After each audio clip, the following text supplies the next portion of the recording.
I now invite Ms. Christina Mojica to take a seat at the petitioner's table and address the committee. You have the floor, please. Good morning. My name is Christina Mojica, a Puerto Rican born in New Jersey and now living in Puerto Rico.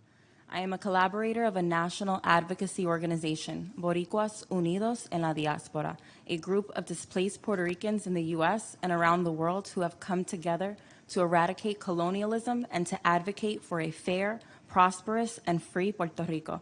This long-standing crisis of democracy and human rights demands action from the international community. I speak in English so Americans understand our message. We are not a minority in the U.S. We are a nationality. We are Puerto Ricans. Right now, a draft bill is being discussed in the U.S. Congress to deal with the 124 years of U.S. colonialism in our occupied nation.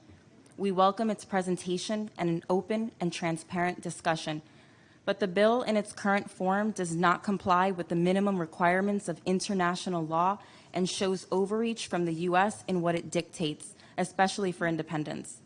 Free association is defined in such a way that it could be a continuation of the current status and not that which is internationally recognized. We should be wary of a situation where ultimate power rests on the United States Congress, its laws, and institutions. Although these processes started by Congress are inherently unfair, we prefer to be at the table. We will do our best to push for the inclusion of international standards for a self-determination process in any congressional bill. We will continue our international efforts for decolonization. Thus, we ask the C-24 Bureau to 1, start a formal dialogue with the U.S. as an administrative power. 2, organize a visit and mission to Puerto Rico. 3, include this topic in the agenda of the Regional Caribbean Annual Seminary. 4, request a report from the Department of Political and Peace-Building Affairs on the applicable state of procedural law. And 5, recommend to the Fourth Commission that it include this case in its agenda. Puerto Rico is a classic colony, and this organization must get more involved in the liberation of our people. Through decolonization, colonies become independent.